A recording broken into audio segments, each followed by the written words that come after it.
ഭജോ കൃഷ്ണ ഭജോ മുരളീ ഗോവിന്ദ ഭജോ കൃഷ്ണ ഭജോ കൃഷ്ണ ഭജോ മുരളീ ഗോവിന്ദ കൃഷ്ണ ഭജോ മുരളീ ഗോവിന്ദ ഭജോ കൃഷ്ണ ഭജോ മുരളീ ഗോവിന്ദ രാധേ ഗോവിന്ദ ഭജോ രാധേ ഗോപാല ഭജോ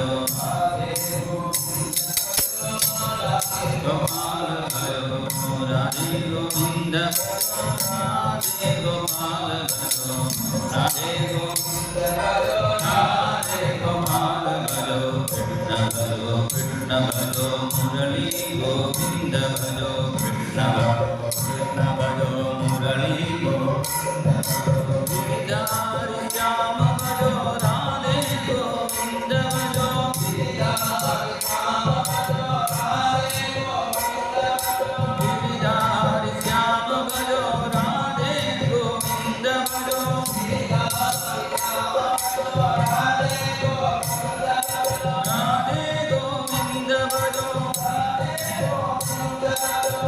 मधुबन संचारे श्याम गोपाल भजो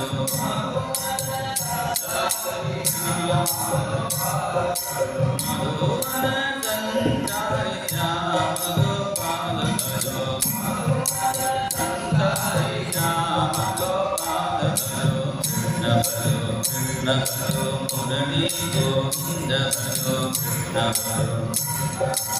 मुरली गोविंद राधे गोविंद भजो राधे गोपाल भजो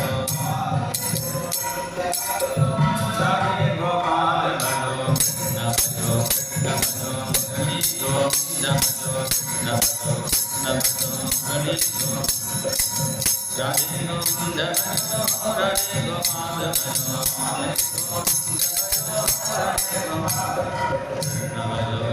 भजो मुरली गोविंद भजो कृष्ण भजो मुरली गोविंद भजो मुरली राधे गोविंद भजो राधे गोविंद भजो राधे गोपाल भजो राधे गोपाल भजो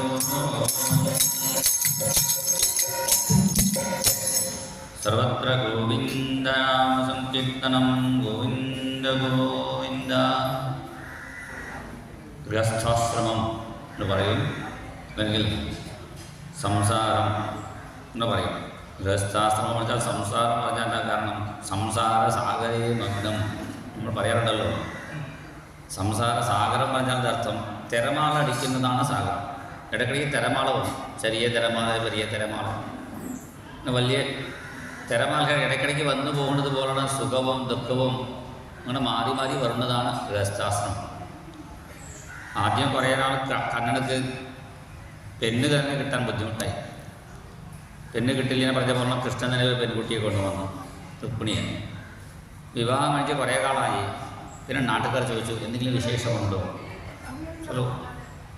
അപ്പോൾ സന്താന ഭാഗ്യമില്ല അതുപോലെ വീണ്ടും ഒരു സ്വർണ്ണ പ്രശ്നക്കാരനെ വിളിച്ച് പ്രശ്നം വച്ച് നോക്കുമ്പോൾ അവർ പറഞ്ഞു, ഒരു 1008 ബ്രാഹ്മണന്മാരെ കാൽ കഴിച്ച് കൂട്ടിയാലേ പുണ്യം ഉണ്ടാവുള്ളൂ. കാരണം വിവാഹം കഴിഞ്ഞാൽ പിന്നെ പുണ്യം ഉണ്ടാവണ്ടേ. അതിനുവേണ്ടി ആ കർമ്മങ്ങളൊക്കെ ചെയ്തു ഭഗവാൻ. 1008 ബ്രാഹ്മണന്മാരെ വിളിച്ച്. പണ്ട് 1008 ബ്രാഹ്മണർ പെട്ടെന്ന് കിട്ടുമായിരുന്നു, ഇപ്പോൾ അങ്ങനെ കിട്ടില്ലേ. ലോകമൊന്നും തപ്പിയാലേ കുറച്ച് കിട്ടുള്ളൂ. അങ്ങനെ ബ്രാഹ്മണന്മാർ പറഞ്ഞാൽ വെറുതെ കൂടുതൽ മാത്രമേ എണീറ്റാൽ പോരല്ലേ. ബ്രാഹ്മണൻ പറഞ്ഞാൽ മുറയായിട്ട് കുടുംബ വച്ച് തട്ടുകൊടുത്തി സന്ധ്യാവന ജപം ചെയ്ത് വേദം പഠിച്ച അങ്ങനെ ബ്രാഹ്മണന്മാർ കിട്ടാൻ ബുദ്ധിമുട്ടാണ്. വെറുതെ പൂണിലിട്ട് നടക്കുന്ന ബ്രാഹ്മണൻ നടിച്ചുകൊണ്ട് ആ പൂണൽ കൊണ്ട് ചൊറിയാനുള്ള സൗകര്യമേ ഉള്ളൂ പുറകിൽ. അപ്പോൾ അങ്ങനെ ചിട്ടയായിട്ട് ജീവിക്കുന്ന ഒരു 1008 ബ്രാഹ്മണന്മാരെ വിളിച്ചു വരുത്തി ആരാധ്യ വിപ്രാൻ സ്മരം ആദി സർഗേ. അങ്ങനെ ബ്രാഹ്മണന്മാരുടെ ആശീർവാദം കിട്ടിയപ്പോഴാണ് കണ്ണനക്ക് ഒരു പുണ്യം ഉണ്ടായി. പ്രദ്യുമ്നൻ പുണ്യം ഉണ്ടായി. പക്ഷേ 10 ദിവസത്തിൻ്റെ ഉള്ളിൽ പുണ്യം നഷ്ടപ്പെട്ട് വിഷമിച്ചിരിക്കുമ്പോൾ വീണ്ടും ആ കുട്ടി തിരിച്ചു വന്നു.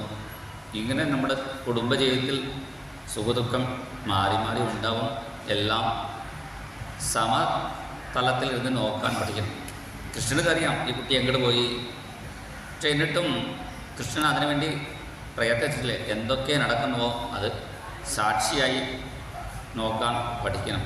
ഇതൊക്കെ പ്രഭാഷണത്തിൽ പറയാൻ എളുപ്പമാണ്. പക്ഷേ അവരവരുടെ ജീവിതത്തിൽ ഇങ്ങനെയൊക്കെ സുഖദുഃഖങ്ങൾ വരുമ്പോൾ മാത്രമേ സാക്ഷിയായിട്ട് നോക്കുന്നുവോ എന്തെങ്കിലും ചെയ്യുന്നുവോ നമ്മൾ വിചാരിക്കും. ഇപ്പോൾ കൊറോണ സമയത്ത് എല്ലാ കുട്ടികളും പാഠശാലയിൽ അങ്ങോട്ട് ഇങ്ങോട്ട് പോയി, അവരുടെ സ്വന്തം വീട്ടിലേക്ക് പോയി. എൻ്റെ കുട്ടി ഹൈദരാബാദിലായി പഠിച്ചിരുന്നു, ഞാൻ കുംഭകോണത്തിലാണ് താമസം. എല്ലാവരും അടുത്തുള്ള ആന്ധ്രാപ്രദേശായിട്ട് നിന്ന് പെട്ടുപോയി. എൻ്റെ മകൾക്ക് ഇങ്ങോട്ട് വരണം ആഗ്രഹം. നമുക്ക് എന്ത് ചെയ്യാൻ പറ്റും?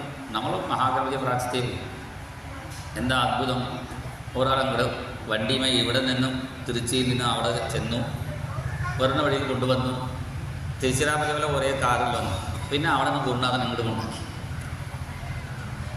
അപ്പോൾ അത് നമ്മളെ കൊണ്ട് ചെയ്യാൻ പറ്റുന്നത് പ്രാർത്ഥന മാത്രമേ ഉള്ളൂ. പിന്നെ അതനുസരിച്ച് ഭഗവാന്റെ അനുഗ്രഹം ഉണ്ടാവും. ഇവിടെ കൃഷ്ണനുക്കും രുക്മിണിക്കും ഉണ്ണിയായി ജനിച്ചത് ആരാണെന്ന് എടുത്തു പറയുന്നു. കാമസ്തു വാസുദേവാംശഃ ദഗ്ധപ്രാകൃദ്രമന്യുനാ ദേഹോപപത്തയേ ഭൂയഃ തമേവ പ്രത്യപദ്യത. മഹാദേവൻ തപസ് ചെയ്തുകൊണ്ടിരിക്കുമ്പോഴാണ് ദാക്ഷായണി പോയ ശേഷം പിന്നെ തപസ്സിലായി മഹാദേവൻ. ആ സമയത്താണ് ദാക്ഷായണി പാർവതിയായി ജനിച്ച് എല്ലാ ദിവസവും ഹിമവാന്റെ ഒപ്പം അവിടെ ശിവക്ഷേത്രത്തിൽ അവിടെ കൈലാസത്തിൽ വന്ന് ഒരു കളം വരച്ച് പൂക്കളൊക്കെ പറിച്ച് വെച്ച് ശിവനക്ക് ഒരു മാല സമർപ്പിക്കാറുണ്ട്. ശിവൻ ഇങ്ങനെ ലിംഗം പോലെ ഇങ്ങനെ ധ്യാനിച്ചുകൊണ്ടിരിക്കും. അപ്പോഴാണ് ഈ ശൂരപത്മൻ പുറപ്പെട്ടു. ശൂരപത്മൻ താരകാസുരൻ മുതലായ അസുരന്മാർ ഉണ്ടായപ്പോൾ അവന് വരം മേടിച്ചിട്ടുണ്ട്.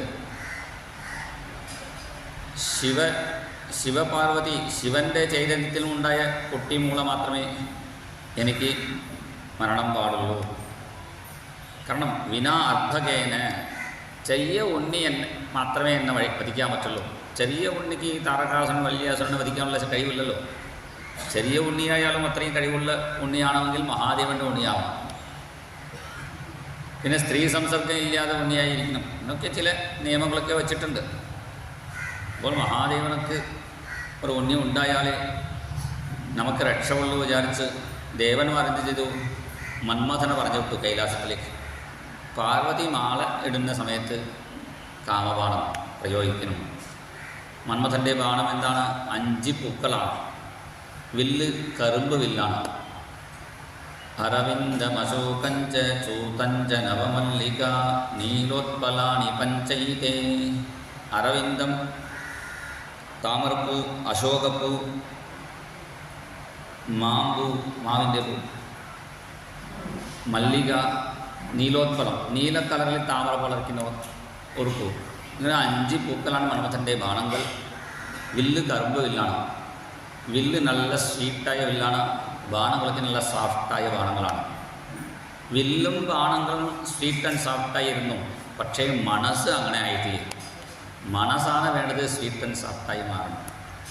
മന്മഥനക്ക് ആ നല്ല ഭാവമില്ല. അപ്പോൾ പാർവതി മാല സമർപ്പിക്കുന്ന സമയത്താണ് കാമബാണം പ്രയോഗിച്ചപ്പോൾ മഹാദേവൻ നോക്കി എന്താണ് കാരണം മനസ്സിലായി. ഇതിനെ ബുദ്ധിമുട്ടേണ്ട ആവശ്യമില്ല. ഭഗവാനോട് വിളിച്ച് പ്രാർത്ഥിച്ചാൽ മതിയായിരുന്നു. അവർ ഷോർട്ട് കട്ടിൽ ഒരു സൂത്രപ്പണി നോക്കിയതാണ്. അപ്പോഴാണ് മഹാദേവൻ തൻ്റെ 3ാമത്തെ തൃക്കണ്ണ് തുറന്നു. അങ്ങനെ ദഗ്ധഃ പ്രാകൃദ്രമന്യുന. അങ്ങനെ മഹാദേവൻ്റെ 3ാമത്തെ തൃക്കണ്ണ് കൊണ്ട് മന്മഥൻ ഭസ്മമായപ്പോൾ പ്രലപിച്ചുകൊണ്ടിരിക്കുന്നു രതീദേവി, മന്മഥൻ്റെ ഭാര്യ. മഹാദേവനോട് പ്രാർത്ഥിച്ചു, എൻ്റെ ഭർത്താവിൻ്റെ ശരീരം തരണേ. അപ്പോൾ പറഞ്ഞു, ഇപ്പോൾ ഇല്ല, കൃഷ്ണാവതാര സമയത്തിൽ എൻ്റെ ഭർത്താവിൻ്റെ ശരീരം കിട്ടും എന്ന് പറഞ്ഞപ്പോഴാണ് ശരിന് കാത്തിരിക്കുന്ന സമയത്താണ് മന്മഥൻ്റെ ശത്രുവായ ശംബരാസുരൻ ഈ രതി ഒറ്റയ്ക്കായി മനസ്സിലായി. അവളെ വിളിച്ചുകൊണ്ടുപോയി അടുക്കളയിൽ ജോലിക്കാരിയാക്കി, പണിക്കാരിയാക്കി മാറ്റി. അവിടെ മായാവതി എന്ന പേരിലാണ് അടുക്കള പറഞ്ഞാൽ അവിടെ ഇൻചാർജായിട്ട് അടുക്കളയിൽ എല്ലാ കാര്യങ്ങളും എല്ലാം ചെയ്യുന്ന ആളും നോക്കുന്ന പ്രധാനപ്പെട്ട ഒരാളുണ്ടല്ലേ, അതുപോലെയാണ് ഇവിടെ ഇൻചാർജായിരുന്നത്. സയേവ ജാതോ വൈദർഭ്യാം കൃഷ്ണവീര്യസമുദ്ഭവഃ പ്രദ്യുമ്നൈതി വിഖ്യാതഃ സർവതോ നമമപ്പിതു. ആ മന്മഥനാണ് ഇപ്പോൾ കൃഷ്ണനുക്കും രുക്മിണിക്കും ഉണ്ണിയായി ജനിച്ചു 10 ദിവസം പോലും ആയിട്ടില്ലേ. ഈ കാര്യം മനസ്സിലാക്കിയ ശംബരാസുരൻ തൻ്റെ ശത്രു കൃഷ്ണപുത്രനായി ജനിച്ചിരിക്കുന്നു, വളർന്നു വന്നാൽ പിന്നെ യുദ്ധം ചെയ്യാൻ ബുദ്ധിമുട്ടാവും. ഉണ്ണിയായിരിക്കുമ്പോൾ തന്നെ വരിക്കാൻ തീരുമാനിച്ച് മായമുല്ലായതുകൊണ്ട് മായാരൂപം സ്വീകരിച്ച് പ്രസവമുറിയിൽ ചെന്ന് ആ ഉണ്ണിയെടുത്ത് സമുദ്രത്തിൽ വലിച്ചെറിഞ്ഞു. ഇവൻ വലിച്ചെറിഞ്ഞ സമയത്താൽ കൃത്യം ഒരു തിമിംഗലം, ഒരു വലിയ മീൻ അത് കഴിച്ചു. അത് കഴിച്ചപ്പോൾ തന്നെ മീന് പിടിക്കുന്ന മുക്കവന്മാർക്ക് ആ മീന് പിടിച്ചു. കൃത്യം സംഭ്രാസനക്ക് തന്നെ കാഴ്ചവെച്ചു ഇതടുത്തുള്ള മഹാരാജാവിന്. പിന്നെ മീന് പാചകശാലയ്ക്ക് പറഞ്ഞു വിട്ടു. അവിടെ മായാവതി ആ മീന് നെറുക്കി നോക്കുമ്പോൾ അത് 2 കഷ്ണമായി നോക്കുമ്പോൾ അതിൻ്റെ ഉള്ളിൽ ഉണ്ണി ജീവിച്ചിരിപ്പുണ്ട്. മീനിൻ്റെ വീട്ടിൽ ഉണ്ണി ഉണ്ടല്ലോ വിചാരിക്കുമ്പോഴാണ് നാരദൻ അവിടെ വന്നത്. വേണ്ട സമയത്ത് എത്തുന്ന ആളാണ് നാരദൻ. നാരദൻ പറഞ്ഞു, ഈ ഉണ്ണിയാണ് എൻ്റെ ഭർത്താവ്. അപ്പോൾ മായാവതിക്ക് സങ്കടമായി. ഭർത്താവിൽ നിന്നും ഉണ്ണി ഉണ്ടാകും, ഈ ഉണ്ണിയെ തന്നെ ഭർത്താവ് എങ്ങനെ വിചാരിക്കും? ഇവർ അങ്ങനെയില്ല, നമ്മളെപ്പോലെ സാധാരണ ശരീരമുള്ളവരില്ല. ഭഗവാന്റെ ശരീരമൊക്കെ ദിവ്യ ശരീരമാണ്.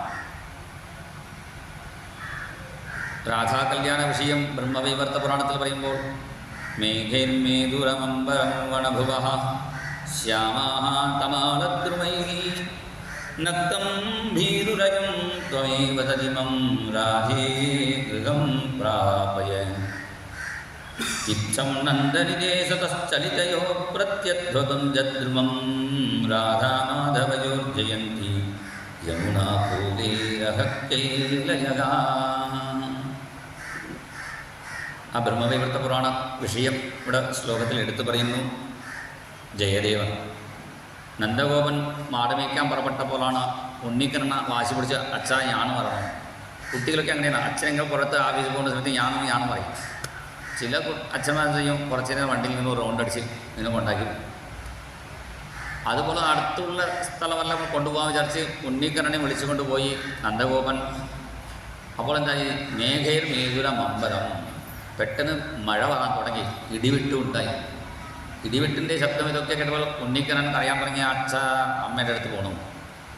ഈ കുട്ടികളെ വിളിച്ച് എല്ലാത്തിനും പോകാൻ പറ്റില്ല, ചെറിയ കുഞ്ഞുങ്ങൾ. ഇപ്പോൾ നന്ദഗോപനക്ക് സങ്കടമായി.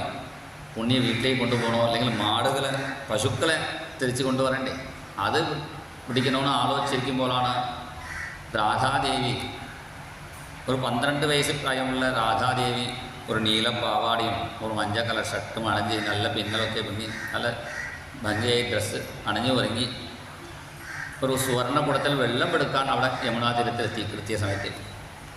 അപ്പോഴാണ് നന്ദഗോപൻ പറഞ്ഞു, രാധേ ഗൃഹം പ്രാപയ നക്തം ഭീരുരയം. സന്ധ്യാസമയമായി. രാത്രി കണ്ടാൽ കണ്ണക്ക് പേടിയാണ്. ഭീരുരയം, കാരണം മഴക്കാർക്ക് കൂടുതലായില്ലേ. ഇപ്പോൾ സന്ധ്യാസമയം നല്ല ഇരുട്ട് വന്നു. വേഗം ഈ ഉണ്ണിക്കണ്ണനെ വീട്ടിൽ കൊണ്ടാക്കിക്കോളൂ എന്ന് ഉണ്ണിക്കണ്ണനെ രാധികയെ ഏൽപ്പിച്ചു നന്ദഗോപൻ. ഇത്തം നന്ദനിദേശതശ്ചലിതയോ പ്രത്യധ്വകുഞ്ചദ്രുമം. അങ്ങനെ ഉണ്ണിക്കണ്ണനെ 2-3 വയസ്സ് പ്രായമുള്ള ഉണ്ണിക്കണ്ണനെ കൊണ്ടുപോകുമ്പോഴാണ് രാധാദേവി പറഞ്ഞു, ഇങ്ങനെ 2-3 വയസ്സ് ഉണ്ണിക്കണ്ണനായി എന്നാൽ യശോദയ്ക്ക് സന്തോഷമാകും, പക്ഷേ എനിക്ക് പറ്റില്ലേ, എനിക്ക് 16 വയസ്സ് പ്രായമുള്ള ഒരു യുവാവായി മാറണം എന്ന് പ്രാർത്ഥിച്ചപ്പോഴാണ് പെട്ടെന്ന് യുവാവായി മാറി. നമുക്കങ്ങനെ പറ്റുമോ? നമുക്ക് വേഷം ചെറിയ ഉണ്ണിയാണെങ്കിൽ മീശമൊക്കെ വെച്ച് വേഷമൊക്കെ കെട്ടാം, പക്ഷേ യുവത്വം പ്രാപിക്കാൻ പറ്റില്ല. ഭഗവാന്റെ ശരീരം ദിവ്യമാണ്. അതുകൊണ്ട് പെട്ടെന്ന് 16 വയസ്സ് യുവാവായി മാറി. അപ്പോഴാണ് ബ്രഹ്മാവ് തപസ് ചെയ്തുകൊണ്ടിരിക്കുന്നു. യുഗല ബ്രഹ്മവിവാഹം കർത്തും ബ്രഹ്മാചക്രേ പരമം തപഃ. യുഗളബ്രഹ്മമായി ഇരിക്കുന്നു ഞാൻ കേട്ടിട്ടുള്ളൂ. ശക്തിയുമായി ശിവശക്തി എന്ന് പറയാറുണ്ടല്ലോ. അങ്ങനെ ആ യുഗളബ്രഹ്മത്തെ ഒരു വിവാഹമായി നടത്തണമെന്ന് ബ്രഹ്മാവ് തപസ് ചെയ്തുകൊണ്ടിരുന്നു. അപ്പോൾ ബ്രഹ്മാവിന് സന്തോഷമായി. ഈ 2 ബ്രഹ്മം രാധാദേവിയും കൃഷ്ണനെയും കണ്ടപ്പോൾ ബ്രഹ്മാവ് അവിടെ വന്നു. ആ സമയത്താണ് ബ്രഹ്മാവ് രാധാകല്യാണം നടത്തി. ദേവന്മാരൊക്കെ അവിടെ സാന്നിധ്യം ചെയ്തു. പുരാണങ്ങളിൽ ബ്രഹ്മവൈവർത്ത പുരാണത്തിൽ പറഞ്ഞ കാര്യമാണ്. പിന്നെ നാരദ പുരാണത്തിലും ഈ വിഷയം പറഞ്ഞിട്ടുണ്ട്. അങ്ങനെ പെട്ടെന്ന് വലിയ രൂപം സ്വീകരിച്ചു ഭഗവാൻ. അതേപോലെയാണ് ഈ പ്രദ്യുമ്നനും ഭഗവാന്റെ പുത്രൻ അതേപോലെയല്ലേ. ആദ്യം ചെറിയ ഉണ്ണിയായിരുന്നു, പെട്ടെന്ന് യുവാവായി മാറി. യുവാവായി മാറിയപ്പോൾ അമ്മ വിചാരിച്ച ഈ മായാവതി കാമിനിയെ പോലെ പെരുമാറുന്നു. അപ്പോഴാണ് നാതിദീർഘേന കാലേന സകാസ്മീരൂഢയൗവന. ഉടനെ ചോദിച്ചു, മാതൃഭാവമതിക്രമ്യ വർത്തസേ കാമിനീഥ, എൻ്റെ അമ്മയല്ലേ കാമിനിയെ പോലെ പെരുമാറുണ്ടല്ലോ. അപ്പോൾ പറഞ്ഞു, ഞാൻ എൻ്റെ അമ്മയില്ല, നിങ്ങളുടെ അമ്മയാണ് രുക്മിണി ദേവി. ഭവാൻ രതിദേവി ഇവിടെ പറയുന്നു, ഭവാൻ നാരായണസുതഃ ശംബരേണാഹൃതോ ഗൃഹാത് അഹം തേധികൃതാ പത്നി രതിഃ കാമോ ഭവാൻ പ്രഭോ. നീ നാരായണനായ ശ്രീകൃഷ്ണ ഭഗവാന്റെ പുത്രനാണ് നിങ്ങൾ. ശംബരാസുരൻ ഉണ്ണിയായിരിക്കുമ്പോൾ ഇങ്ങനെ കൊണ്ടുവന്നതാണ്. കാര്യങ്ങളൊക്കെ പറഞ്ഞ് ധരിച്ചപ്പോൾ അപ്പോൾ അച്ഛൻ്റെ അടുത്ത് പോകണ്ടേ, ശംബരാസുരനോട് യുദ്ധം ചെയ്യാതെ നമുക്ക് രക്ഷപ്പെടാൻ പറ്റില്ല. അപ്പോൾ ശംബരാസുരനോട് യുദ്ധം ചെയ്യണമെങ്കിൽ ശാരീരിക ബലം മാത്രം പോരാ, കുറച്ച് മായാപ്രയോഗമൊക്കെ വേണം. ശതമായോ മഹാസുര, 100 മായ പഠിച്ച ആളാണ് ഈ ശംബരാസുരൻ. ഈ മായാവതിക്ക് അതൊക്കെ അറിയാം. അപ്പോൾ മായാവതി പ്രദ്യുമ്നനെ പഠിപ്പിച്ചു. എന്താ, ചില വിഷയം നമ്മൾ അറിയാത്ത കാര്യങ്ങൾ ഭാര്യയുടെ അടുത്തുണ്ടെങ്കിൽ ഭാര്യയുടെ അടുത്ത് നമുക്ക് പഠിക്കാം. ചില വേറെ ദേശത്തിലുള്ള പെൺകുട്ടികൾ വിവാഹം കഴിച്ച് പോകും ചില ആളുകൾ. അപ്പോൾ ആ ഭാഷ അറിയാത്തവൻ ചെയ്യും, ആ ഭാഷ പഠിക്കാം. അറിയാത്ത കാര്യം എവിടെ വേണമെങ്കിലും നമുക്ക് പഠിക്കാം. അങ്ങനെ പ്രദ്യുമ്നൻ മായാവതിയിൽ നിന്നും തന്നെ മായാപ്രയോഗങ്ങളൊക്കെ പഠിച്ച് പിന്നെ യുദ്ധത്തിന് ശംബരാസുരനെ വിളിച്ച് ശംബരാസുരനെ വധം ചെയ്ത് മായാവതിയുമായി ആകാശമാർഗത്തിലൂടെ പ്രദ്യുമ്നൻ വരുന്നു ദ്വാരകയ്ക്ക്. വരുമ്പോൾ എല്ലാവർക്കും കന്നഡപ്പുള തോണി. ആകൃത്യ അവയവൈർ ഗത്യ സ്വരഹാസാവലോകണീ. ആകൃതി, അവയവം, നടക്കുന്ന സ്റ്റൈൽ, ചിരിക്കുന്നതും സംസാരിക്കുന്നതൊക്കെ കന്നഡ പോലെ ആയിരുന്നു. അപ്പോൾ എല്ലാം കണ്ണനാണെന്ന് വിചാരിച്ചു കൃഷ്ണപത്നിമാർ. എന്നാൽ കന്നഡം അങ്ങനെയാണ്, പുറത്ത് എവിടെയെങ്കിലും പോയാൽ പെൺകുട്ടിമയേ വരുള്ളൂ. അങ്ങനെ വരുമ്പോൾ കണ്ണനാണെന്ന് വിചാരിച്ച് അടുത്ത് വന്നപ്പോഴാണ് ഒരു ചെറിയ വ്യത്യാസം കണ്ടു. അപ്പോഴാണ് രുക്മിണി ദേവിക്ക് ഇടത്തെ ഭുജമൊക്കെ സ്പന്ദിക്കാൻ തുടങ്ങി. വാമസ്ഫുരതിമേ ഭുജ. അപ്പോൾ രുക്മിണി ദേവിക്ക് തോന്നി, എൻ്റെ ഉണ്ണി ചെറുപ്പത്തിൽ നഷ്ടപ്പെട്ടല്ലേ, ആ ഉണ്ണി ഇപ്പോൾ ജീവിച്ചിരിപ്പുണ്ടെങ്കിൽ ഇന്നേ ഒരിക്കലും കഥം ത്വനേന സംപ്രാപ്തം സാരൂപ്യം ശാർഗജന്മന. എങ്കിൽ ഭഗവാന്റെ സാരൂപ്യം വരില്ലല്ലോ. അങ്ങനെ രുക്മിണി ആലോചിക്കുമ്പോൾ തന്നെ കൃഷ്ണൻ അവിടെ വന്നു. ദേവക്യാനകദുന്ദുഭ്യാം ഉത്തമ ശ്ലോക ആഗമത് വിജ്ഞാതാക്ഷോപി ഭഗവാൻ തൂഷ്ണീമാസ ജനാർദ്ദന. ദേവകി വസുദേവന്മാരുടെ കണ്ണൻ അവിടെ കൊട്ടാരത്തിലെത്തി. എല്ലാം അറിഞ്ഞിട്ടും ഭഗവാൻ ഒന്നും മിണ്ടിട്ടില്ല.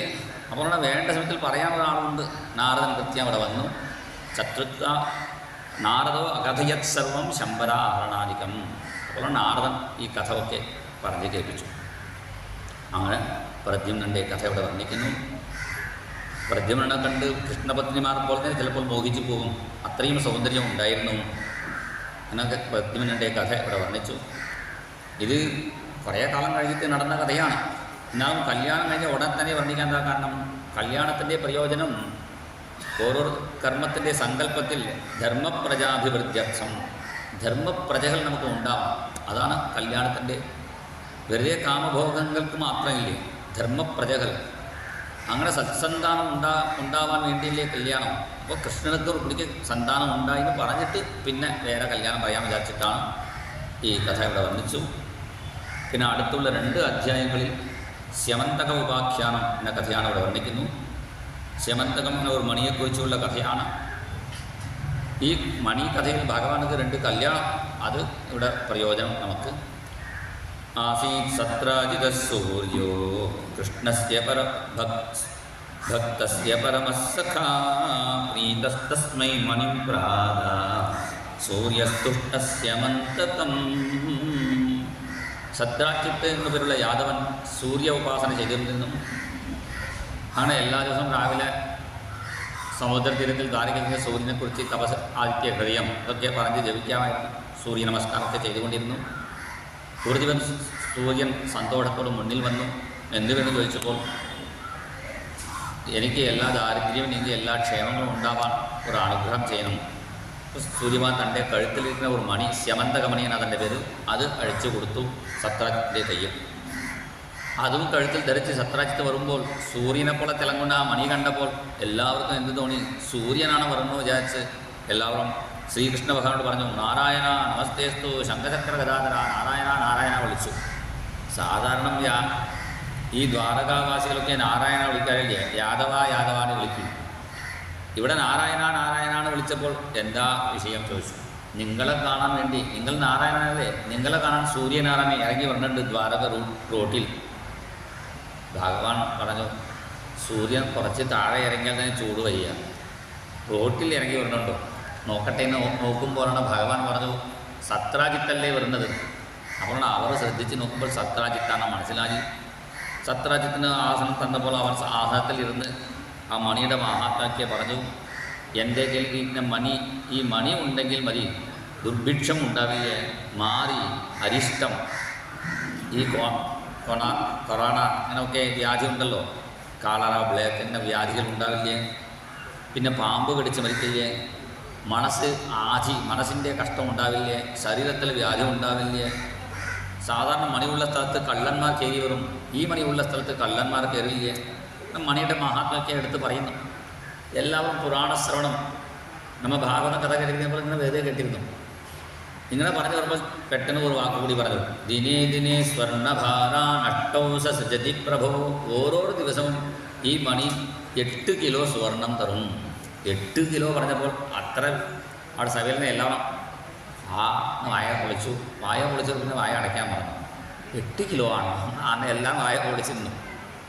അപ്പോഴാണ് ഭഗവാൻ, ഈ കാര്യം ഇയാൾ പറഞ്ഞു പോയല്ലോ, ഇങ്ങനെ ഇതിൻ്റെ പെരുമ പറഞ്ഞ് ഇനിമേ മര്യാദയ്ക്ക് ഇയാൾ ജീവിക്കേണ്ടേ. അപ്പോൾ ഭഗവാൻ പറഞ്ഞു, ഈ മണി സൂക്ഷിക്കാനുള്ള ഗോദ്രേജ് വീരോ അല്ല ലാക്കർ എൻ്റെ കയ്യിലില്ല, ഇവിടെ കൊട്ടാരത്തെ വെച്ചോളൂ, മണി വേണ്ട സ്വർണം കൊണ്ടുപോയിക്കോളൂ. അപ്പോൾ സത്രാജിത്ത് പറഞ്ഞു, ഇത് സാധാരണ മണിയാണെങ്കിൽ ഞാൻ കൊടുക്കാമായിരുന്നു, സൂര്യഭഗവാൻ പ്രസാദിച്ച് കൊടുത്തല്ലേ, ഞാൻ എൻ്റെ വീട്ടിലേക്ക് തന്നെ കൊണ്ടുപോകാം. ശരി പറഞ്ഞ് ഭഗവാൻ വിട്ടു.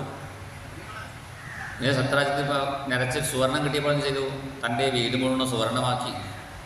ചില അമ്പലങ്ങളൊക്കെ അങ്ങനെയാണ്, എല്ലാം സുവർണമാക്കും, സുവർണ്ണ പൊടിമരം, സുവർണ്ണത്തൂണും, സുവർണ്ണ ദ്വാരപാലകന്മാർ, അങ്ങനെ ആളുകളും ശബരിമല പോലെ അങ്ങനെ കണ്ടുകൊണ്ട് പോകും. നമ്പൂതിരി ഇങ്ങനെ മേൽസനി ഇങ്ങനെ പോയി വന്നുകൊണ്ടിരിക്കണം. നമ്പൂതിരി ഒരു സ്ഥലത്തിൽ നിന്ന് അദ്ദേഹത്തിന് ഒരു സുവർണം കൊണ്ടുപോയി. അങ്ങനെ ഇയാൾ നിറച്ച സുവർണം കൊണ്ട് ചെയ്തു, അടുത്ത വീട് എല്ലാം മേടിച്ചു. തൻ്റെ ഭാര്യയ്ക്ക് സുവർണ്ണ ഗോളകം തന്നെ ഉണ്ടാക്കി കൊടുത്തു. ഇത് കണ്ടപ്പോൾ നാട്ടുകാർക്ക് അസൂയ തോന്നി. അപ്പോഴാണ് സത്രാജിത്തിൻ്റെ അനുജൻ പ്രസേനൻ, അവൻ്റെ പിറന്നാൾ വന്നു.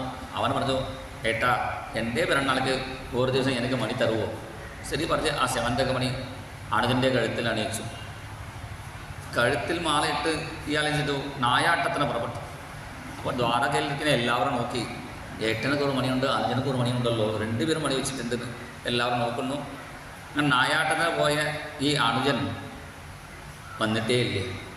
2-3 ദിവസമായി എൻ്റെ അനുജന് വന്നില്ലല്ലോ, വളരെ വിഷമിക്കുന്നു സത്രാജിത്ത്. അനുജനോട് പ്രേമമാണോ ചോദിച്ചാൽ ഇല്ലേ. അനുജൻ വെറുതെ പോയാൽ ഒരു സങ്കടമില്ല, മണിയോട് പോയതാണ് സങ്കടം. അങ്ങനെ വിഷമിച്ചിരിക്കുമ്പോഴാണ് സത്രാജിത്ത് അടുത്ത വീട്ടുകാരനൊക്കെ പറഞ്ഞു, നിനക്ക് മനസ്സിലായില്ലേ, കൃഷ്ണനാണ് നിൻ്റെ അനുജനായ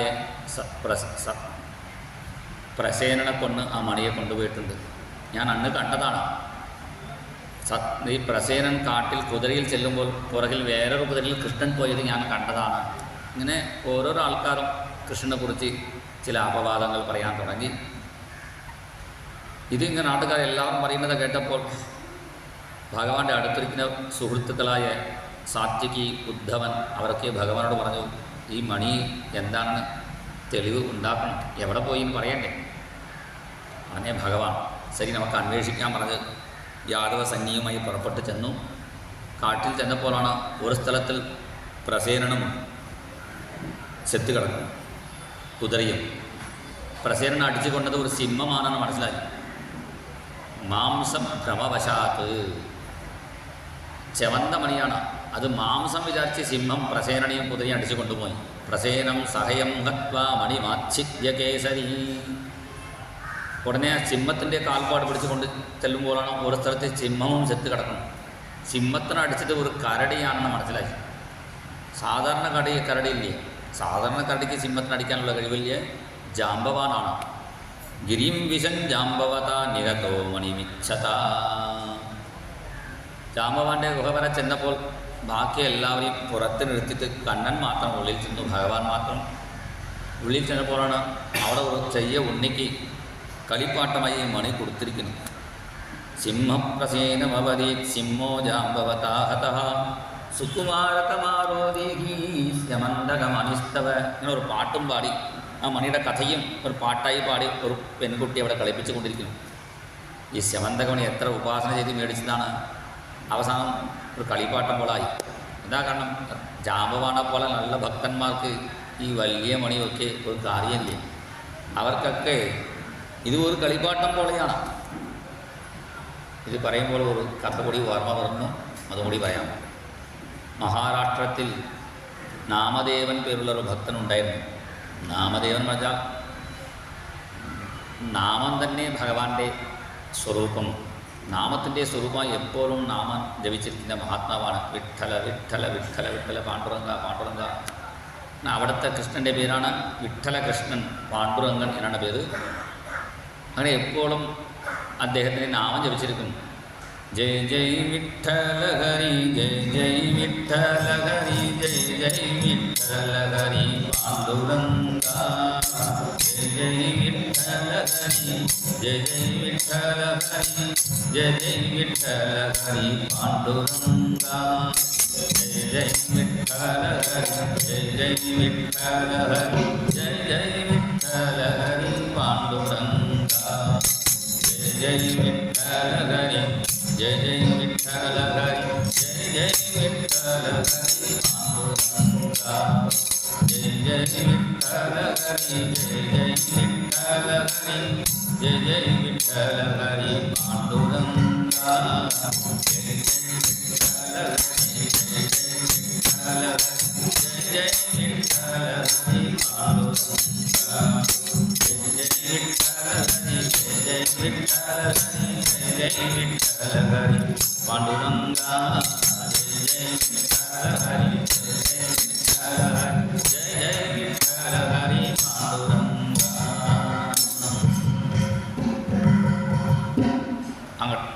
അങ്ങനെ അദ്ദേഹം എപ്പോഴും നാമം ജപിക്കാറുണ്ട്. അദ്ദേഹത്തിന് ഒപ്പം പാടുപോലെ ഏറ്റുപാടാൻ നമ്മൾ ഒരാളെ വെച്ചിട്ടുണ്ടല്ലോ. അങ്ങനെ പാട്ട് പാടാനും കൊട്ടാനും ഒരു ഭാഗവതർ ഉണ്ടായിരുന്നു. സ്പർശ ഭാഗവതർ എന്നാണ് പേര്. സ്പർശ ഭാഗവതൻ്റെ പേര് പിന്നിൽ ഉണ്ടായതാണ്. പക്ഷേ എന്നാലും അതിൻ്റെ കൂടെ സ്പർശ ഭാഗവതൻ എന്നാ പേര്. അടുത്തിൻ്റെ എപ്പോഴും ഒപ്പം പാടാറുണ്ട്. ഒരു ദിവസം അദ്ദേഹം എന്ത് ചെയ്തു, അദ്ദേഹത്തിന് നാമദേവതക്കും ദാരിദ്ര്യം തന്നെയാണ്, ഒപ്പം പാടുന്ന ഇയാൾക്കും ദാരിദ്ര്യം തന്നെയാണ്. അപ്പോൾ അദ്ദേഹം മഹാലക്ഷ്മിയെ പൂജിച്ചു. അദ്ദേഹത്തിൻ്റെ ഭാര്യയെ അദ്ദേഹം വെള്ളിയാഴ്ച മഹാലക്ഷ്മി പൂജ വിളക്ക് പൂജ ഒക്കെ ചെയ്തു. അങ്ങനെ വെള്ളിയാഴ്ച വിളക്ക് പൂജ ചെയ്തപ്പോൾ മഹാലക്ഷ്മിയുടെ പ്രസാദം കൊണ്ട് എന്ത് ഒരു സ്പർശക്കല്ല് കിട്ടി.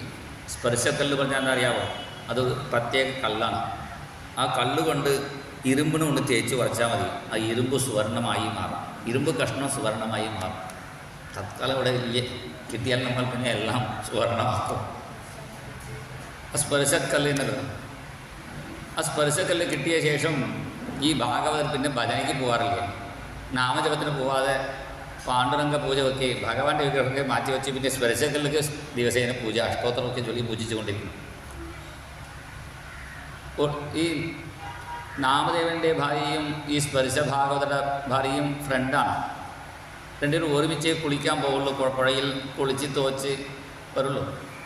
അപ്പോൾ ഇപ്പോൾ ഈ സ്പർശഭാഗത്തിൻ്റെ ഭാര്യ നല്ല ആഭരണമൊക്കെ അണിഞ്ഞ് നല്ല പട്ട് സാരിയൊക്കെ ഒടിച്ച് വരുമ്പോൾ ഇപ്പോൾ നാമദേവൻ്റെ ഭാര്യ ചോദിച്ചു, നിനക്ക് എന്താണ്, എങ്ങനെയാണ് പണം കിട്ടി, നല്ല ആഭരണമൊക്കെ ധരിച്ചിട്ടുണ്ടല്ലോ. അപ്പോൾ പറഞ്ഞു, എൻ്റെ ഭർത്താവിൻ്റെ കയ്യിൽ ഒരു സ്പർശക്കല്ലുണ്ട്, മഹാലക്ഷ്മിയെ പൂജിച്ച് കിട്ടിയതാണ്, അതുകൊണ്ടാണ്, അത് ഒന്ന് ഇരുമ്പിൽ ഉറച്ചാൽ മതി, അത് സുവർണമായി മാറും. അപ്പോൾ നാമദേവൻ്റെ ഭാര്യയ്ക്ക് തോന്നി, നമ്മുടെ ഭർത്താവ് വളരെ ദാരിദ്ര്യത്തിൽ ബുദ്ധിമുട്ടുന്നു, അപ്പോൾ ഒരു ദിവസം ഒരു വാടക പോലെ തന്നാൽ മതി, ഞാൻ വീട്ടിൽ ഒരു അത്യാവശ്യം സുവർണ കഷ്ണമൊക്കെ എടുത്ത് ഇരുമ്പുമൊക്കെ സുവർണമായി മാറ്റി തിരിച്ചു തരാം. പക്ഷേ പറഞ്ഞു, സ്പർശഭാഗവതൻ്റെ ഭാര്യ പറഞ്ഞു, ഇത് നിൻ്റെ ഭർത്താവോട് പറയരുത്, അദ്ദേഹം ഒരു ഭ്രാന്തനാണ്. അപ്പോൾ എൻ്റെ ഭർത്താവ് അറിയാതെ ചിലപ്പോൾ സ്ത്രീകൾ അങ്ങനെ പരസ്പരം ചില കാര്യങ്ങൾക്ക് നടത്തണം. അതുപോലെ നിൻ്റെ ഭർത്താവ് അറിയണ്ട, എൻ്റെ ഭർത്താവ് അറിയണ്ട, ഞാൻ രാത്രി എടുത്ത് മാറ്റി വെച്ച് തരാം, നീ വേഗം മാറ്റി തിരിച്ചു കൊടുക്കണം. കാരണം നിർമ്മാണം എടുക്കുമ്പോൾ ഇതിനെ വെച്ചാൽ പിന്നെ സംശയം ഉണ്ടാവില്ലല്ലോ. അങ്ങനെ സന്ധ്യാസമയത്ത് പൂജയൊക്കെ കഴിഞ്ഞ ശേഷം കൊടുത്തു ഈ സ്പർശഭാഗവതൻ്റെ ഭാര്യ നാമദേവൻ്റെ ഭാര്യയ്ക്ക്. നാമദേവൻ്റെ ഭാര്യ എല്ലാം ഇരുമ്പ് ഉറച്ച് എല്ലാം സ്വർണ്ണമാക്കി തിരിച്ചു കൊടുത്തു. തിരിച്ചു കൊടുക്കാൻ പോയിട്ടില്ലേ, തിരിച്ചു കൊടുക്കണ്ടേ? അതിനു മുമ്പ് തന്നെ സ്വർണ്ണമാക്കിയ ശേഷം സന്ധ്യാസമയത്തിൽ വേഗം ഭർത്താവ് നല്ല ഡ്രസ്സ്, കടയിൽ പോയി ഡ്രസ്സ് ഭക്ഷണമൊക്കെ മേടിച്ച് വന്നു. നാമദേവൻ ചോദിച്ചു, ഇത്രയും നമുക്ക് സൗകര്യമില്ലല്ലോ, എങ്ങനെ പണം കിട്ടി ചോദിച്ചു. അപ്പോൾ സത്യം പറഞ്ഞു, ഭാര്യ ഭക്തൻ്റെ ഭാര്യയല്ലേ, ഒരു സ്പർശഭാഗത്തിൻ്റെ അടുത്ത് ഒരു സ്പർശക്കല്ലുണ്ട്, അത് മേടിച്ച് വന്ന് എല്ലാം ഇരുമ്പ് തേച്ചപ്പോൾ സുവർണമായി. അത് വിറ്റിട്ടാണ് ഈ ഭക്ഷണവും ഈ പട്ടുസാരിയൊക്കെ മേടിച്ചു പറഞ്ഞപ്പോൾ ഇപ്പോൾ എനിക്ക് കാര്യം മനസ്സിലായി. എന്താണ് ഈ സ്പർശഭാഗത്തിൽ ഭജനയ്ക്ക് വന്നില്ലേ നാമജപത്തിന്?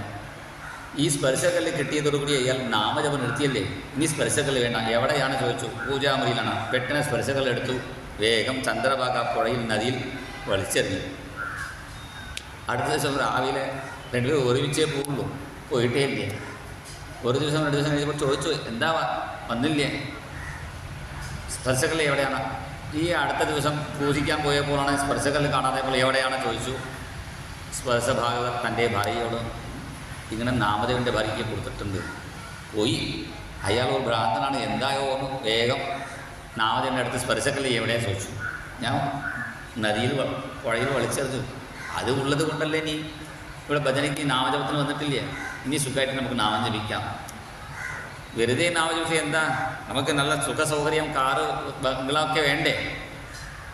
അപ്പോൾ അദ്ദേഹം വേഗപ്പ് മാത്രം കുറച്ച് ഭക്ഷണം മതി, ഉറങ്ങാൻ കുറച്ച് ചെറിയ വീട് മതിയല്ലേ, പിന്നെ ഇതിനാ ബംഗ്ലാവ് കട്ടിൽ AC മുറി ഗുഡ് നൈറ്റ് എല്ലാം വെച്ചിട്ട് ഉറക്കമില്ലാതെ വിഷമിക്കേണ്ട ആവശ്യമില്ല.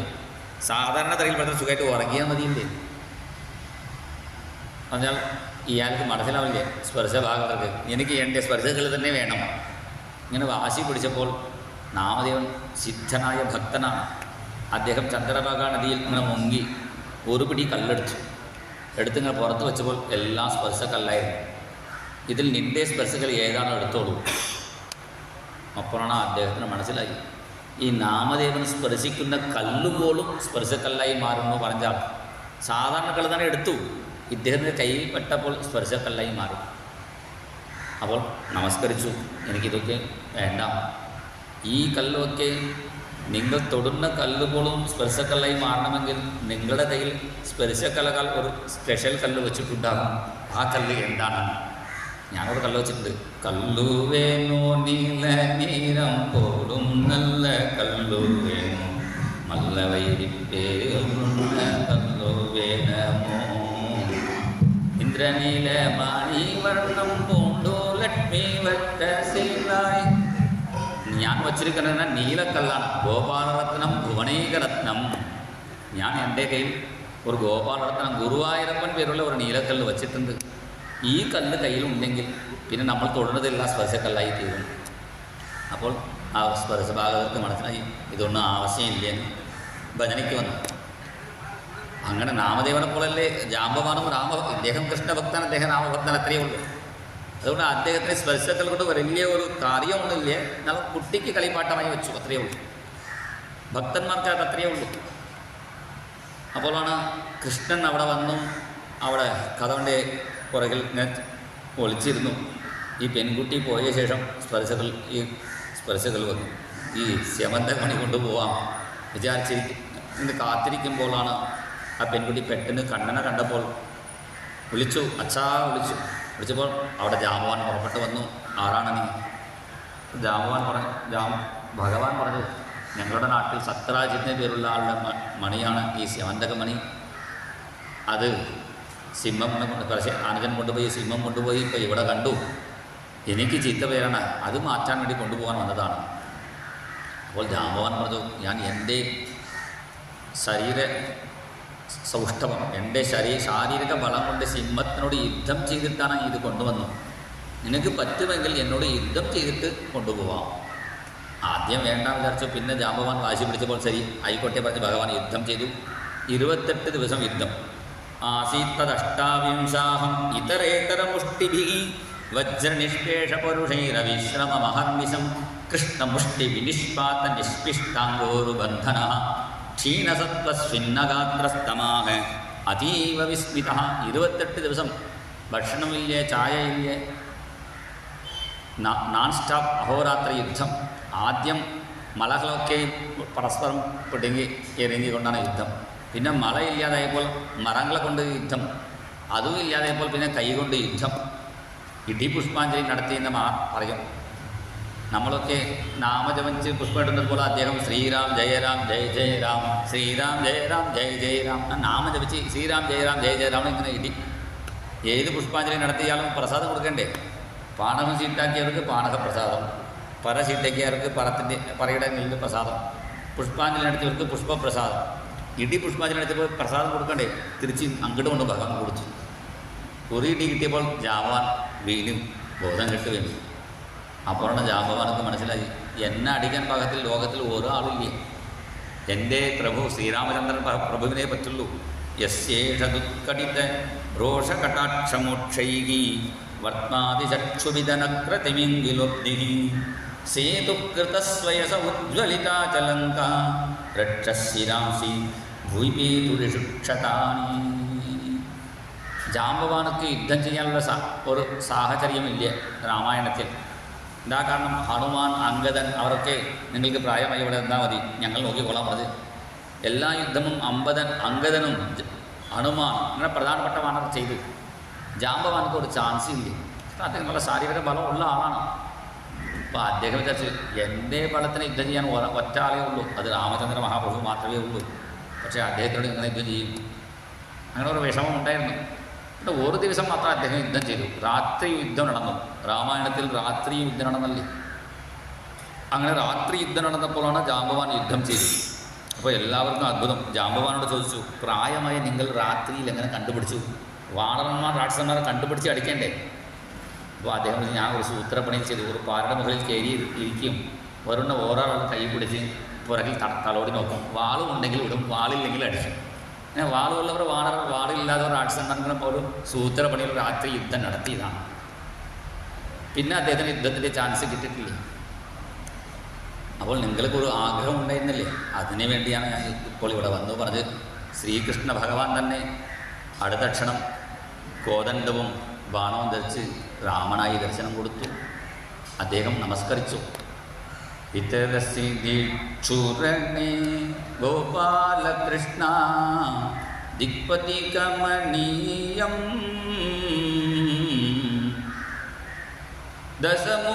ദശമുഖമൗളിബലിം രമണീയം കേശവാധൃത രഘുപതിരൂപ ജയ ജഗദീശ ഹരേ.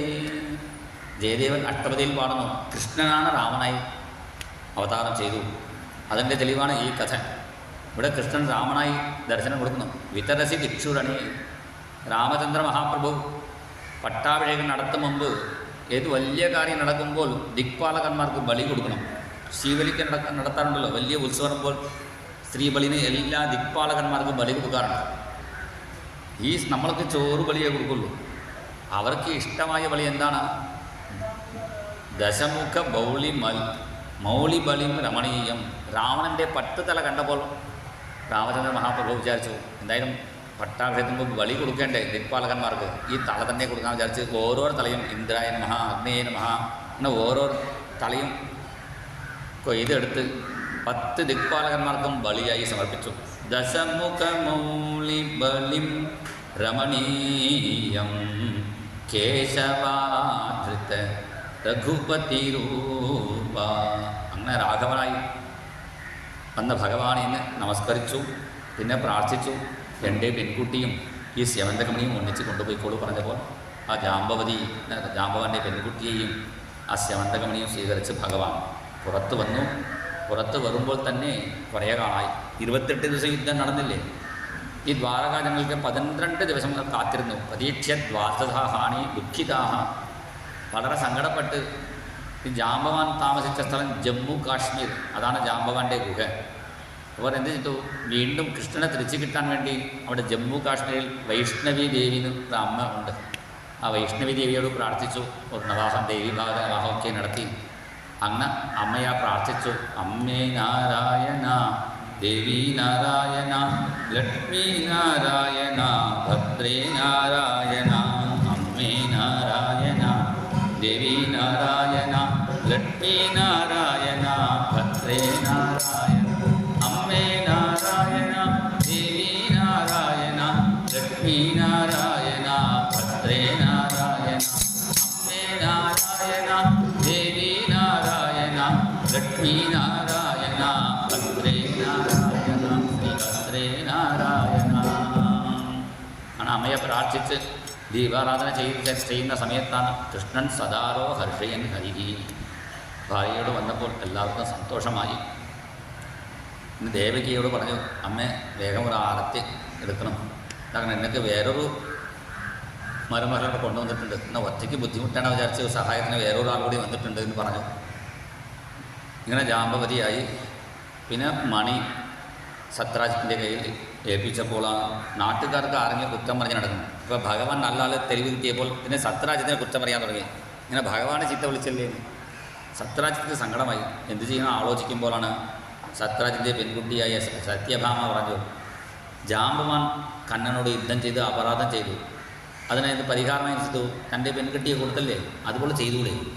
ഇത് പറഞ്ഞപ്പോഴാണ് ശരിയാണ്, അപ്പോൾ നിനക്ക് അങ്ങനെ ആഗ്രഹമുണ്ടെങ്കിൽ അങ്ങനെ തന്നെ ആവാം വിചാരിച്ച് ഭഗവാനെ വിളിച്ചു പറഞ്ഞു, എൻ്റെ പെൺകുട്ടിയെ തരാം തീരുമാനിച്ചിരുന്നു. അപ്പോൾ ഭഗവാൻ പറഞ്ഞു, ഞാനും വേണ്ടാമെന്ന് പറഞ്ഞില്ലല്ലോ എന്നോളൂ പറഞ്ഞു. ഒരു നല്ല മുഹൂർത്തം നോക്കി താം സത്യഭാമാം ഭഗവാൻ ഉപയേമേ യഥാവിധി ബഹുഭിര്യാചിതാം ശീലരൂപൗദാര്യ ഗുണാൻവിതാം താം സത്യഭാമാം ഭഗവാൻ. ആ സത്യഭാമയെ ഭഗവാൻ വിധിപ്രകാരം വിവാഹം ചെയ്തു. ആ സത്യഭാമയ്ക്ക് സ്ത്രീധനമായിട്ട് കൊടുക്കാറുണ്ടല്ലോ. പെൺകുട്ടികളെ കല്യാണം കഴിയുമ്പോൾ അവർക്ക് വേണ്ട സാധനമൊക്കെ കൊടുക്കാറുണ്ട്. അതിൻ്റെ കൂട്ടത്തിൽ ഈ സ്യമന്തകമണി ഉള്ളതെന്ന് വളരെ കുഴപ്പമാണ്, ഇത് വേണ്ട എന്ന് വിചാരിച്ച് അതൊരു പെട്ടിയിൽ വെച്ച് സ്ത്രീധനമായി കൊടുത്തു സത്യഭാമയ്ക്ക്. അപ്പോൾ ഭഗവാൻ നോക്കി എന്തൊക്കെ പറഞ്ഞുണ്ട്. പട്ടുസാരി ഇങ്ങനെയൊക്കെ വരുമ്പോൾ ഇടയ്ക്ക് സ്യമന്തകമണി കണ്ടപ്പോൾ അത് എടുത്ത് ഭഗവാൻ സത്രാജിനെ വിളിച്ച്, നീ തന്നെ വെച്ചോളൂ, ഞാൻ എൻ്റെ പെൺകുട്ടിക്ക് കൊടുത്തതാണ്. ഭഗവാന്റെ കയ്യിൽ എന്ത് പറഞ്ഞത് കൃത്യം ഓർമ്മയിൽ വയ്ക്കും. ഭഗവാൻ പറഞ്ഞു, തവാസ്താം ദേവഭക്തസ്യ, ഇത് സാധാരണ മണിയാണെങ്കിൽ ഞാൻ സ്വീകരിക്കാമായിരുന്നു, സൂര്യഭഗവാൻ പ്രസാദിച്ച് കൊടുത്തല്ലേ, നീ തന്നെ വെച്ചോളൂ, പക്ഷേ അതിൻ്റെ ഫലം എനിക്കുണ്ടാവാം. വയഞ്ച ഫലഭാഗിനഃ തവാസ്താം ദേവഭക്തസ്യ, ഈ മണിയുടെ ഫലം എന്താണ്? സുവർണം, അത് എനിക്ക് കിട്ടിക്കോളും. എങ്ങനെ കിട്ടും? സത്യഭാമ ഇടയ്ക്ക് അച്ഛൻ്റെ വീട്ടിൽ ചെല്ലുമ്പോൾ 2 ചാക്ക് സുവർണ്ണങ്ങൾ കൊണ്ടുവന്നു. ഇപ്പോൾ മണി വെച്ച് പൂജ ചെയ്യുന്ന കാര്യമൊക്കെ നീ ചെയ്തോളൂ, ഫലം എനിക്ക് കിട്ടിക്കോളും പറഞ്ഞു ഭഗവാൻ. പിന്നെ ഇവിടെ അവസാനിച്ചില്ല, മണിയുടെ കഥ വിസ്തരിച്ച് പോകുന്നുണ്ട്. ഈ സമയത്താണ് ഈ സത്രാജിത്ത് എന്ത് ചെയ്തിരുന്നു? ഈ സത്യഭാമയെ ശതധന്മ പേരുള്ള ഒരു യാദവനക്ക് വിവാഹം ചെയ്ത് കൊടുക്കാൻ പണ്ട് പറഞ്ഞു വെച്ചതേ ഉള്ളൂ. സത്യമായി പറഞ്ഞാൽ ചിലപ്പോൾ ഭഗവാൻ സമ്മതിച്ചിരിക്കും, ഇത് വെറുതെ പറഞ്ഞതാണ്. കാരണം സത്യഭാമയെ പഠിക്കാൻ സമ്മതിക്കാതെ ഇടയ്ക്കിടയ്ക്ക് ഇങ്ങനെ ബുദ്ധിമുട്ടിക്കൊണ്ടിരുന്നു. പിന്നെ വിവാഹം വെച്ചപ്പോൾ ഇപ്പോൾ ആദ്യം വിദ്യാഭ്യാസം കഴിയട്ടെ പറഞ്ഞതാണ്. ആ ശതധന്മാവനോട് അക്രൂരനും അതേപോലെ വേറെ ഒരാൾ, അവർ 2 പേരും കൃതവർമ്മ എന്ന പേരുള്ള ആൾ, 2 പേരും ശതധന്മാവോട് പറഞ്ഞു, നിനക്ക് തൻ്റെ പെൺകുട്ടിയെ തരാൻ പറഞ്ഞിരുന്നു സത്രാജിത്ത്, കൊടുത്തിട്ടില്ലേ, കൃഷ്ണനക്ക് കൊടുത്തു, പക്ഷേ അതില്ലെങ്കിൽ കുഴപ്പമില്ല, ആ മണിയെങ്കിലും എടുക്കേണ്ടിനി, ആ മണി എടുത്തോളൂ പറഞ്ഞു. ഉടനെ രാത്രി ചെന്നു, കാരണം ഭഗവാൻ ഇല്ലാത്ത സമയമാണ്. വിജ്ഞാതാർത്ഥോ വി ഗോവിന്ദോ ദഗ്ധാനാകർണ്യ പാണ്ഡവാൻ കുന്തിഞ്ച കുല്യകരണേ സഹരാമോജയൗ കുറൂണ് വിജ്ഞാതാർത്ഥോ വി ഗോവിന്ദ. ഭഗവാനൊക്കെ അറിയാം, പഞ്ചപാണ്ഡവന്മാർ അറക്കില്ലത്തിൽ ഭസ്മമായിട്ടില്ലേ, അറിഞ്ഞാലും ഭഗവാൻ എന്തു വിജ്ഞാതാർത്ഥോപി കുന്തിഞ്ച കുല്യകരണേ, അവരവിടെ സമാധാനം ചെയ്യാൻ, കുന്തിയെയും അവർക്ക് സമാധാനം ചെയ്യണ്ടേ, മരിച്ചിട്ടില്ലേ, കുന്തിഞ്ച കുല്യകർണി, കുന്തിയും മരിച്ചു എന്നാ വിചാരിച്ചു അവർ. സഹറാമോ ഭീഷ്മം കൃപം സവിതുരം. ഭീഷ്മൻ കൃപൻ അവർക്ക് വലിയ ആൾക്കാരാണ്. അവർ വിഷമിച്ചിരിക്കുമ്പോഴാണ് അവരെ സമാധാനം ചെയ്യാനും. പിന്നെ ഭഗവാൻ പോയി അത് സംസാരിച്ചില്ലെങ്കിൽ, അന്വേഷണം ചെയ്തില്ലെങ്കിൽ പിന്നെ ദുര്യോധനൻ മനസ്സിലാക്കും എവിടെയെങ്കിലും അവർ രക്ഷപ്പെട്ടിട്ടുണ്ടാകും. അതിനുവേണ്ടി ഭഗവാൻ ഹസ്തിനാപുരത്ത് പോയ സമയത്താണ് ഈ ശതധന്വ സത്രാജിൻ്റെ കൊട്ടാരത്തിൽ ചെന്നു. അവിടെ മണിയെടുക്കുന്ന സമയത്താണ് സത്രാജിത്ത് വന്നു. വന്നപ്പോൾ വാളുകൊണ്ട് സത്രാജിനെ വെട്ടി ആ മണിയെടുത്ത് ഓടി നേരെ അക്രൂരൻ്റെ കയ്യിൽ ഏൽപ്പിച്ചു. അപ്പോഴാണ് ഈ വിഷയം മനസ്സിലാക്കി സത്യഭാമ അച്ഛൻ പോയല്ലോ വിചാരിച്ച് ഭഗവാനോട് വിഷയം പറഞ്ഞു. ഭഗവാൻ കുറച്ച് നേരം കരഞ്ഞു. കാരണം ഭാര്യയുടെ അച്ഛൻ മരിച്ചാൽ കുറച്ച് നേരം നമ്മൾ ഇഷ്ടം അങ്ങനെ ഇതുപോലെ ഒരു ഭാര്യയുടെ അച്ഛനായെങ്കിൽ കുഴപ്പമില്ല, കരയേണ്ട ആവശ്യമില്ലേ സത്രാജിത്ത് പോലെ ആളെങ്കിൽ. പക്ഷേ ഭഗവാൻ പറഞ്ഞു നല്ല ആളില്ലേന്ന് വിചാരിച്ച് കരഞ്ഞു. അതാ കാരണം അങ്ങനെ കരഞ്ഞില്ലെങ്കിൽ പിന്നെ സത്യഭാമ പറയുന്നത് എൻ്റെ അച്ഛനക്ക് വേണ്ടി ഒരു തുള്ളി കണ്ണുനീർ പോലും ഒഴിച്ചില്ലല്ലോ പറയും.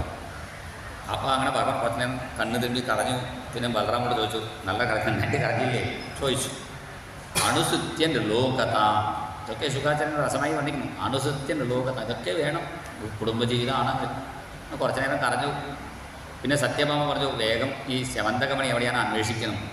ഉടനെ ഭഗവാൻ പുറപ്പെട്ടു. ശമന്തകമണി അന്വേഷിക്കാൻ ഭഗവാൻ പുറപ്പെട്ടു കേട്ടപ്പോൾ തന്നെ ശതധന്വ ഓടി രക്ഷപ്പെട്ടു. ഒരു കുതിരയിൽ കയറി ഓടി രക്ഷപ്പെട്ടു. അവൻ പോകുന്നത് കണ്ടപ്പോഴാണ് ബലരാമനും കൃഷ്ണനും പുറകിൽ ചേരിൽ വരുന്നു. മിഥിലാദേശപര്യന്തം പോയി അദ്ദേഹം. എവിടെ നിന്നും മിഥിലാദേശം, ദ്വാരകയിൽ നിന്നും മിഥിലാ നഗരം പറഞ്ഞാൽ എത്രയോ ശതയോജന 100 യോജന ദൂരം എന്നാണ് പറയും. ശതയോജന ഗമ്യയോ അത്രയും ദൂരം പോയി അയാളുടെ കുതിര വീണു മരിച്ചു. പിന്നെ ഓടി രക്ഷപ്പെടുമ്പോഴാണ് ഭഗവാൻ താഴെ ഇറങ്ങി തൃച്ചക്രം കൊണ്ട് അവനെ വധിച്ചു. അവിടെ നോക്കുമ്പോൾ അവൻ്റെ കയ്യിൽ മണിയില്ല. അപ്പോൾ ബലരാമസ്വാമിയോട് പറഞ്ഞു മണിയില്ലല്ലോ. അപ്പോൾ ബലറാമൻ പറഞ്ഞു വേറെ ആളുടെ കയ്യിൽ ഏൽപ്പിച്ചിട്ടുണ്ടാകും, അത് അന്വേഷിച്ച് വയ്ക്കൂ. അപ്പോൾ തൽക്കാലം മിഥിലാനഗരം വരെ എത്തിയില്ലേ മിഥിലാദേശാധിപതി ഈ ജനകനം ഞാൻ ഒന്ന് കണ്ടിട്ട് വരാൻ പറഞ്ഞ് ബലരാമസ്വാമി മിഥിലാനഗരം പോയി. ഭഗവാൻ തിരിച്ച് ദ്വാരകയിലെത്തി. മണി കിട്ടുന്നവരെ ദ്വാരകയിൽ ഇരുന്ന് അക്രൂരൻ എന്ത് ചെയ്തു, മണി കിട്ടിയപ്പോൾ അദ്ദേഹം ദ്വാരക വിട്ടു നേരെ കാശിയിൽ പോയി നിറച്ചും ദാനധർമ്മങ്ങൾ ചെയ്തുകൊണ്ടിരിക്കുന്നു, യാഗങ്ങളൊക്കെ ചെയ്യുന്നു. ഭഗവാൻ കണ്ണടച്ചപ്പോൾ മനസ്സിലായി അക്രൂരപ്പൻ്റെ കയ്യിലാണ്, കുഴപ്പമില്ലേ നല്ല കാര്യങ്ങൾ ചെയ്യുന്നുണ്ടല്ലോ ചെയ്തോട്ടെ. കാരണം ഈ ശമന്തകമണി ഉള്ളത് കൊണ്ട് നല്ല കാര്യം ചെയ്യുന്നു, അദ്ദേഹം തന്നെ വെച്ചോട്ടെ വിചാരിച്ചു. ആ സമയത്താണ് ദുര്യോധനൻ അവിടെ വന്ന് ബലരാമസ്വാമിയുടെ അടുത്ത് മിഥിലാനഗരത്തിൽ എനിക്ക് ഗദായുദ്ധം ഒന്ന് പഠിപ്പിക്കണം. ബലരാമസ്വാമി ആലോചിച്ചു ഗദായുദ്ധത്തിൽ കേവനാണ് ഭീമൻ അരക്കില്ലത്തിൽപ്പെട്ട് മരിച്ചല്ലേ, പിന്നെ ഈ വിദ്യ രക്ഷപ്പെടേണ്ടേ, അതിനെങ്കിലും ഒരു ശിഷ്യനെ ഉണ്ടാകുമെന്ന് വിചാരിച്ച് ഒരു 3 മാസം അവിടെ ദുര്യോധനക്ക് ഗദായുദ്ധം പഠിപ്പിച്ചിട്ട് ബലരാമസ്വാമി തിരിച്ച് ദ്വാരകയിലെത്തി. ആദ്യം വന്ന ഉടനെ എന്താണ് ചോദിച്ചത്, ശമന്തകമണി കിട്ടിയോ ചോദിച്ചു. പിന്നെ എല്ലാവർക്കും മണിയോടാണ് താല്പര്യം. ഭഗവാൻ പറഞ്ഞു അന്വേഷിച്ചു കിട്ടുന്നില്ല പറഞ്ഞു. കിട്ടുന്നില്ല പറഞ്ഞപ്പോഴാണ് ബലരാമസ്വാമിക്ക് പോലും സംശയമായി. കാരണം ബലരാമസ്വാമി കണ്ണനെ സംശയിച്ചത് കൊണ്ടാണ് ഈ ദുര്യോധനൻ്റെ കൊട്ടുകെട്ടി കൂടി ഉണ്ടാവാൻ കാരണം. പിന്നെ ബലരാമസ്വാമി പതുക്കെ തൻ്റെ ഭാര്യ രേവതിയോട് പറഞ്ഞു ഒന്ന് രുക്മിണിയോട് ചോദിക്കുക എവിടെയാണ്. ഇങ്ങനെ കുടുംബത്തിൽ തന്നെ പ്രശ്നം എന്ന് കണ്ടപ്പോഴാണ് ഈ മണികഥ കൂടുതൽ വളർത്തിയാൽ ബുദ്ധിമുട്ടാവാം, ഇത് വേഗം സമർപ്പിക്കണം തീരുമാനിച്ചു ഭഗവാൻ. ഈ മണികഥയെ സമാപിക്കാൻ എന്ത് ചെയ്തു, അക്രൂരനെ വിളിച്ചു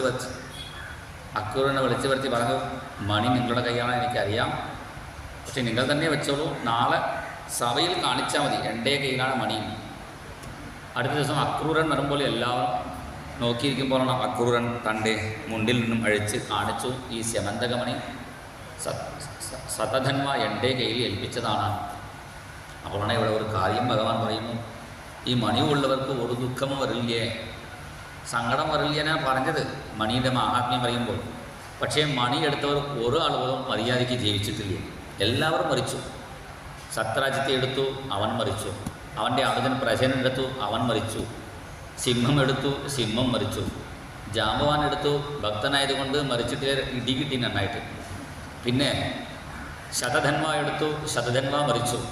അവസാനം ഈ മണി കൊണ്ട് രക്ഷപ്പെട്ട ഒരാളേ ഉള്ളൂ, ആരാണ് അക്രൂരപ്പൻ. എന്താ കാരണം, അക്രൂരൻ ഈ മണിയിൽ കിട്ടുന്ന പണം മുഴുവനും എടുത്ത് സ്വന്തം ഉപയോഗം ചെയ്തിട്ടില്ല. കാശിൽ കുത്തി ഒഴുകുന്ന ഗംഗയിൽ കുളിക്കാൻ സൗകര്യം വേണ്ടേ 64 സ്നാനഘട്ടങ്ങൾക്ക് വേണ്ടി നല്ല പടികളൊക്കെ ഉണ്ടാക്കി കുളിക്കാനുള്ള താമസ സൗകര്യം, പിന്നെ ബ്രിഡ്ജ് പണിയുന്ന ഗംഗയിൽ ബ്രിഡ്ജ് പണിയുന്ന കാര്യം, ഇങ്ങനെ കൂടുതൽ യാഗം, അങ്ങനെ നല്ല കർമ്മങ്ങൾ ചെയ്തതുകൊണ്ട് അക്രൂരൻ മാത്രം രക്ഷപ്പെട്ടു. ഇതാ കാരണം മണി പറയുന്നത് സുവർണം, മഹാലക്ഷ്മിയല്ലേ. മഹാലക്ഷ്മിയെ ഭർത്താവായിട്ട് പത്നിയായിട്ട് ഭഗവാൻ മാത്രമേ യൂസ് ചെയ്യാവൂ. നമ്മളൊക്കെ മകളെ പോലെ കാത്തു സൂക്ഷിച്ച് നല്ല കാര്യത്തിനേ ചിലവാക്കൂ. കൂടുതൽ നമ്മൾ ഉപഭോഗത്തിനായി പോയാൽ അത് നമ്മളെ തന്നെ വധിക്കും. അതുകൊണ്ടാണ് അക്രൂരൻ മാത്രം രക്ഷപ്പെട്ടു. ഇനി ഈ മണി അക്രൂരൻ്റെ കയ്യിൽ തന്നെ ഇരുന്നോട്ടെ, വേറെ ആരെങ്കിലും എടുക്കാൻ ശ്രമിച്ചാൽ അവരുടെ തല പോകും, സൂക്ഷിക്കണം പറഞ്ഞിട്ട് ഭഗവാൻ ഈ കഥ അവിടെ സമർപ്പിച്ചു. ശരിക്കും ഈ മണിക്ക് സ്വന്തക്കാരൻ ഭഗവാൻ തന്നെയാണ്. എന്നാൽ ഭാര്യയുടെ അച്ഛൻ മരിച്ചു കഴിഞ്ഞാൽ പിന്നെ അച്ഛൻ്റെ സ്വത്ത് മകൾക്കാണ്. മകൾക്ക് സ്വത്ത് പറഞ്ഞാൽ മരുമകണത് ഉള്ളതാണ്. പക്ഷേ എനിക്ക് വേണ്ട, അക്രൂരൻ തന്നെ വെച്ചോട്ടെ എന്ന് ഭഗവാൻ പറഞ്ഞു. ഈ കഥ എന്തിനാ ചോദിച്ചാൽ ഇതിൻ്റെ കഥ വിമജ്യ മണിനാഭൂയ തസ്മൈ പ്രത്യയത് പ്രഭു യസ്തേതത് ഭഗവത ഈശ്വരസ്യ വിഷ്ണോഹം വീര്യാഢ്യം വൃജിനകരം സുമംഗളം ച ആഖ്യാനം പഠതി ശൃണോതി അനുസ്മരേത്വാ ദുഷ്കീർത്തിം ദുരിതമപോഹ്യേ യാതി ശാന്തിം. ഈ കഥ നമ്മൾ കേട്ടാൽ നമ്മൾക്ക് എന്തെങ്കിലും ചീത്തപേര് ഉണ്ടായാൽ അത് മാറി. നമ്മുടെ ചീത്തപേര് മാറാൻ വേണ്ടിയാണ് ഭഗവാന് ഒരു ചീത്തപേര് ഉണ്ടായ കഥ. ഭഗവാന്റെ ഓരോ കഥകളും ഓരോ ലീലകളും നമുക്ക് വേണ്ടിയാണ്. ഭഗവാൻ എന്തിനാ വെണ്ണ കട്ടുകൊണ്ടുപോയി? ഭഗവാൻ വെണ്ണ കട്ടുകൊണ്ടുപോയ ആ വെണ്ണ മോഷ്ടിച്ച കഥ നമ്മൾ ശ്രവിച്ചാൽ നമ്മൾ എന്തെങ്കിലും മോഷണം ചെയ്തിട്ടുണ്ടെങ്കിൽ അത് ആ പാപത്തിൽ നമുക്ക് രക്ഷ കിട്ടും. മോഷണം ചെയ്യണ്ട, അറിയാതെ കൊണ്ടുപോയാലും കുഴപ്പമില്ലേ, അത് ചിത്രഗുപ്തൻ എഴുതി വയ്ക്കും. നമ്മളിവിടെ വന്ന് സപ്താഹത്തിന് വന്നിട്ട് നമ്മുടെ ചെരുപ്പ് പോലെ വേറെ ആളുടെ ചെരുപ്പ് ഉണ്ടായിരുന്നു, നമ്മളുടെ ചെരുപ്പ് വിചാരിച്ച് എടുത്ത് കൊണ്ടുപോയാൽ ചിത്രഗുപ്തൻ എഴുതും സപ്താഹത്തിൽ ചെരുപ്പ് മോഷ്ടിച്ച് കൊണ്ടുപോയി. അങ്ങനെയൊക്കെ ഇങ്ങനെ നമ്മൾ അറിയാതെ എന്തെങ്കിലും കൊണ്ടുപോയാൽ അതുപോലും മോഷണത്തിൽ പെടേണ്ടതാണ്. അങ്ങനെ നമ്മൾ ചെയ്ത മോഷണ പാപം തീരാൻ വേണ്ടിയാണ് ഭഗവാന്റെ വെണ്ണ മോഷണം കഥ. ഭഗവാൻ ഉരളിൽ കട്ടിയിട്ട കഥ അതെന്തിനാ? നമ്മുടെ ബന്ധനങ്ങൾ ഇല്ലാതാവാൻ വേണ്ടിയാണ് ഭഗവാന്റെ ദാമോദര ലീല. ഭഗവാൻ രാസലീല ആടി എന്തിനാ? നമുക്ക് സ്ത്രീ സംബന്ധമായ എന്തെങ്കിലും ദോഷമുണ്ടെങ്കിൽ ഇത് കേട്ടാൽ മതി, നമ്മുടെ സ്ത്രീ സംബന്ധമായ ദോഷം മാറും. നമുക്ക് ചീത്തപ്പേര് ഉണ്ടായാൽ അത് മാറിക്കിട്ടാൻ വേണ്ടിയാണ് ഭഗവാൻക്ക് ഒരു ചീത്തപ്പേര് ഉണ്ടായ കഥ. ഇതൊക്കെ പല ഭക്തന്മാരുടെ അനുഭവത്തിലുള്ളതാണ്. എനിക്ക് പരിചയമുള്ള ഒരു ബാങ്ക് മാനേജർ, അദ്ദേഹത്തിന് ചീത്തപ്പേരുണ്ടായി, പണം എടുത്തു. അദ്ദേഹം നല്ലവനാണ്. ഇത് വായിച്ചു ഒരു മാസം, ഒരു മണ്ഡലം ഇത് വായിച്ചപ്പോൾ അദ്ദേഹം നല്ലവനാണ്, പിന്നെ തെളിവായി. അപ്പം നമുക്കുള്ള ചീത്തപ്പേര് മാറാൻ വേണ്ടിയാണ് ഭഗവാന്റെ ഈ ലീലകൾ. ദുഷ്കീർത്തിം ദുരിതമപോക്യയാതി ശാന്തിം. ഇങ്ങനെ ദുഷ്കീർത്തി വരാൻ കാരണം നമ്മൾ പണ്ട് ചെയ്ത ദുരിതങ്ങളാണ്, അതും മാറി നമുക്ക് ശാന്തി കിട്ടും എന്ന് പറഞ്ഞുകൊണ്ടാണ് ഈ സ്യമന്തക ഉപാഖ്യാനം ഇവിടെ സമർപ്പിക്കുന്നു.